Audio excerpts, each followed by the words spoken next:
హీరోయిన్లంటే కంటికెప్పుడు అందంగా కనిపించాలి. స్క్రీన్ మీదైనా సోషల్ ప్లాట్ఫామ్స్లో అయినా ఎంత పర్ఫార్మెన్స్ ఓరియంటెడ్ సినిమాలు చేసినా ఫోటోషూట్లో మాత్రం ఎప్పటికప్పుడు ఫ్యాన్స్ను పలకరిస్తూనే ఉండాల్సిందే. అలాగని జస్ట్ ఫోటోషూట్లకే పరిమితం అవుతాము అంటే అస్సలు కుదరదు.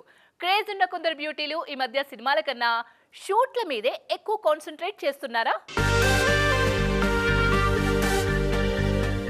మనందరికీ బాగా గుర్తుండిపోయిన పేరు చిట్టి. జాతిరత్నాలు సినిమాతోనూ ఆ తర్వాత స్పెషల్ సాంగ్లతోనూ జనాలకు దగ్గరయ్యారు ఫరియా.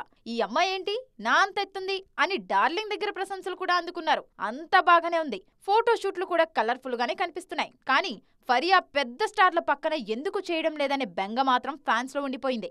సేమ్ టు సేమ్ ఇదే విషయం నభా విషయంలోనూ వినిపిస్తోంది. తెలుగులో సూపర్ గా సెటిల్ అవుతారు నభా నటేష్ అని అందరూ అనుకున్నారు ఇస్మార్ట్ శంకర్ టైంలో.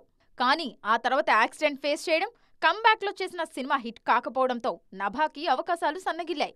అదేం లేదు, నేను యమ యాక్టివ్గా ఉన్నానంటూ ఆమె ప్రూవ్ చేసుకోవాలంటే బ్యాక్ టు బ్యాక్ సినిమాలతో పలకరించాల్సిందే. తమన్నా కూడా ఇలాంటి సిచ్యువేషన్లోనే ఉన్నారు. సినిమాలు, స్పెషల్ సాంగ్లు, డిజిటల్ కంటెంట్ అంటూ ఎప్పుడు ఏదో బిజీగానే ఉంటారు తమన్నా.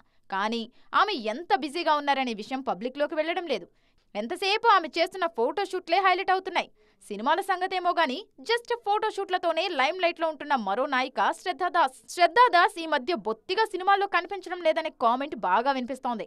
ఇంకో 10 ఏళ్లు ఈ అమ్మాయికి ఢోకా ఉండదనిపించుకున్న కృతి శెట్టి కూడా మెల్లగా ఫేడౌట్ అవుతున్నారా అనే అనుమానాలు కలుగుతున్నాయి. పొరుగు సినిమాల్లో నటిస్తున్నట్టే ఉన్నా తెలుగువారికి మాత్రం జస్ట్ ఫోటోషూట్లతోనూ హాయ్ చెబుతున్న ఫీలింగ్ కలుగుతోంది. కిసిక్ షూట్లతోనే కాదు, ఆన్ లొకేషన్ సినిమాలతోనూ బిజీగా ఉన్నప్పుడే కెరీర్ ఇంకొన్నేళ్లు హాయిగా సాగుతుందని సలహాలిస్తున్నారు నెటిజన్లు.